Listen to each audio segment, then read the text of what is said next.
Sometimes we read books simply because they have been assigned to us to read, and our grade depends on it. Sometimes we read books or continue to read books because we are so immersed in the story and the prose of the writer, and there's something that's magnetic about the novel, the story, the characters, the lyrical language, whatever it is, the plot, the narrative. Sometimes we read books because we want to prove to an online audience, real or imaginary, that we can finish a book that we're not enjoying, that we can actually complete a novel that makes us throw up in the back of our throat every 3 or 4 pages, that we can finish a book and not DNF a book simply because every other word is Jeffers. And this book I am reviewing for you today is one such book. I wanted to prove to you and myself that I could finish a book. I wanted to prove I could finish a book I wasn't enjoying. That book is The Fell by Sarah Moss. Here it is right now in my hands from the library. Thankfully, my hard-earned money did not go to The Fell by Sarah Moss. Now, Sarah Moss, if you are watching this, which I don't presume that you are, but if somehow you have connections to the Booker Boy Book Club, or you're aware of these reviews that occur, or you're just a huge super fan of Zim Reads, the remainder of this video is going to be semi-brutal for you. So, I'm giving you the opportunity to step away from the computer. Don't be tempted to listen to this because I don't think you're going to be edified by it. Maybe not. Maybe not. Maybe not. Right? Why are we reading this book? Why did I pick up The Fell by Sarah Moss? Is it because I'm a huge Sarah Moss fan? No. Spoiler alert. Never read any Sarah Moss. Some of you have read Sarah Moss. Summer Water or Ghost Machine or whatever it's called. Ghost Wall. Whatever it's called. I have it from the library. Same day I checked this out, I thought, let me get some other books by Sarah Moss and really dig in. I was lured by these beautiful covers because they are beautiful. Why are we reading this book? Why did I pick up Sarah Moss? It's because somewhere online, I found a list of books that were eligible for the Booker Prize this year, 2022, and I thought, let me get ahead. Let me start reading some books that maybe will be on the long list this year so that I can read more of them than I have in the past. Like a fool throwing darts at a dartboard with a blindfold tied tightly around his eyes in the middle of a thunderstorm or a Kansas tornado with the hail pounding down upon me. I threw that dart and landed on The Fell by Sarah Moss, author of Summer Water. And here I am, after having agonized through these 183 pages, to tell you what I thought of it. I don't like to finish books that I'm not enjoying, but this time I thought, let me give it a chance. Let me give it the old college try. Let me give Sarah Moss more than 10 pages. Let me give Sarah Moss more than I gave Rachel Cusk. And if you want to see that review, it's here behind the mirror. Now, what is The Fell about? The Fell falls into the category of pandemic literature. Pandemic literature, I guess, is what it could be called because it's authors that are living through a pandemic, COVID-19, COVID pandemic, that we all have agonized through these last few years together. These are the authors that thought, you know what? Someone needs to write a book today about what it's like to be in a pandemic because the humans that are alive today might not realize what it's like. What? We all know. We've all been going through it. So this is going to already not have the shock factor or the intrigue or interesting factor that maybe you would hope it to have. 2020 started with a bang. It was called COVID, but we're all very well aware of it. We've been living through it for the last 2.5 years. So the authors that are like, ooh, now's the time to pounce on this and write what it's like. Sarah Moss and others decide we need a book to explain all the obvious things that this pandemic burdened us with. We need a book that can outline all the things that everyone that's going to read this book in imminent years, today, 2022, already knows all about and more. But before we dive into, and I shred the concept of pandemic literature too much, as a concept, as content for your modern literary fiction, let's talk about what The Fell is about. We have a main character named, what is her name? Kate is quarantined.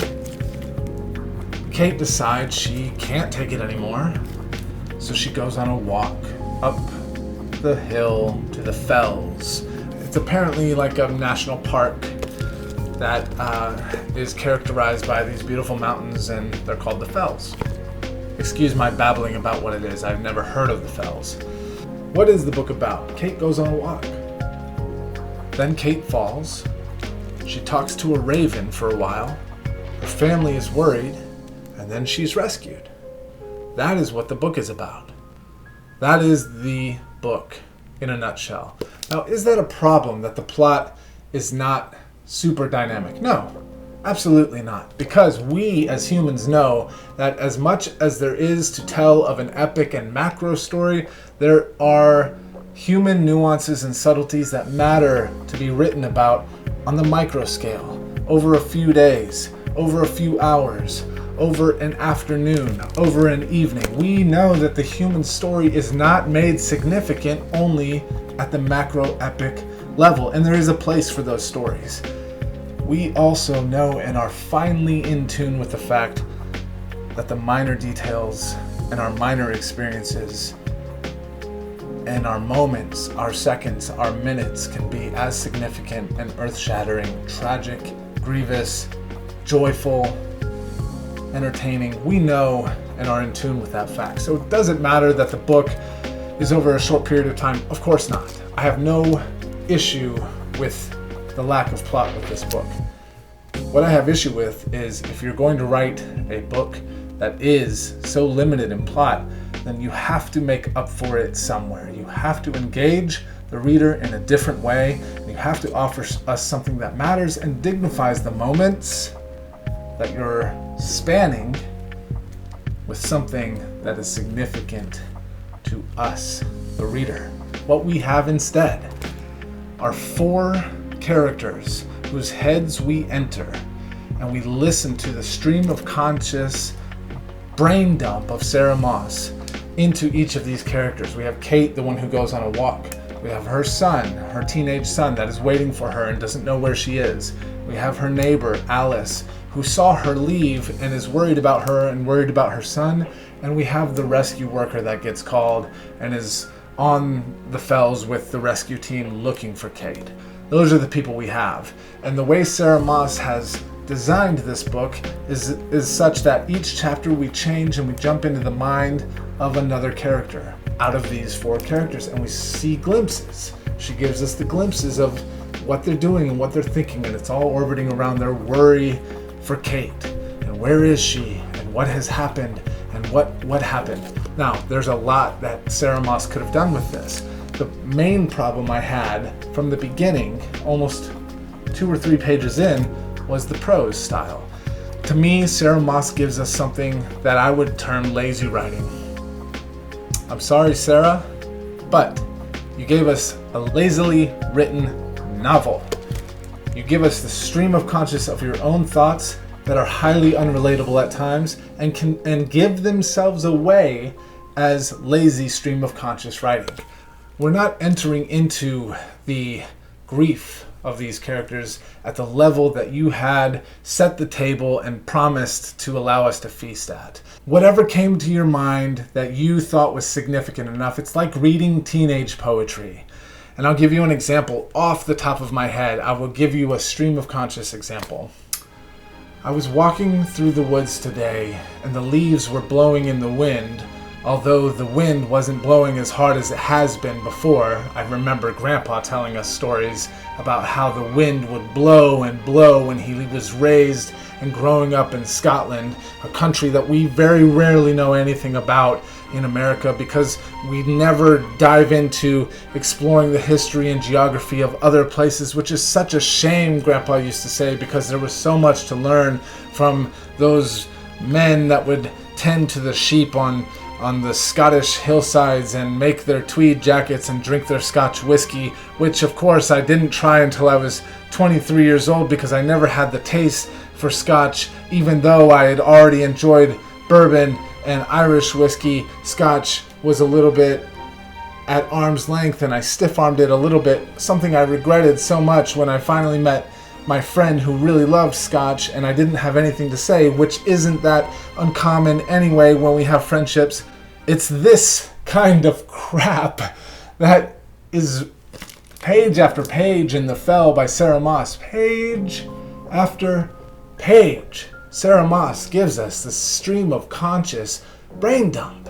Now that could have been a literary device, that she was giving us a picture and actually using that device to develop her characters and give us a glimpse into the frantic nature, or maybe this character is a stream of conscious voiced character. The problem is every single chapter, which represent the 4 different characters that she's almost carouseling through, every single chapter has the exact same voice.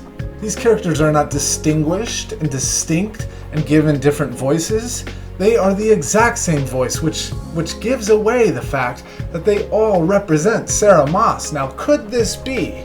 Is it possible that she does this on purpose, that Sarah Moss is a brilliant literary genius that is capable of going, you picked up on the fact that none of these characters have a distinct voice. What do you think that means? Could it be that old Dr. Moss, was doing that on purpose? Could it be I was trying to show you that as humans we are all connected and our voices really aren't that different after all? No. That would be giving Sarah Moss way too much credit. This is an accidental dynamic of this book that is a tragic accident, that it was able to first get past Sarah Moss's own mental arduations and get into the hands of an editor and get through the back and forth process that a book has to go through as it's vetted and prepared for this beautiful jacket, and yet it still slipped past all of it. And it lands here in my hands like a bag of coffee that was over roasted, that I don't even want to dignify by putting it in my pour over. I don't even want to dignify by putting it in my AeroPress or into my grinder where it's going to taint all the beans hereafter. For crying out loud, Sarah Moss, what have you done? It's lazy writing, Sarah Moss. It is stream of conscious brain dump, and it isn't character development. It isn't giving us a picture of the human condition through the pandemic. It's self-important. It's self-important writing. Because for it to get past the defenses of Sarah Moss as the author, her own critical eye of her own work, for it to land here published, tells me something of Sarah Moss, that she thought it was good, that she thought her own stream of conscious was so important for the world to read that it gets past the watchful dragons of her mind. As a reader, I am frustrated that books like this make it here. I am frustrated by this. I used to call myself a snob when it came to things that mattered to me. Coffee, whiskey, books, clothing, shoes, guitars, whatever. The things that I get interested in, I develop an expensive taste for. I'll be the first to admit that, and the first to say that I am highly critical. Highly critical. I have changed my self-reference from snobbery to a commitment to craftsmanship. What I am looking for when I approach a book is for this thing to have been lovingly crafted and for it to meet the standards of something that is excellent and belongs on the library shelves, on the bookstore shelves, on my shelf. It belongs there because it has been crafted to a standard that matters, and books are meant to represent humanity and the depths by which humanity breathes and exists and moves.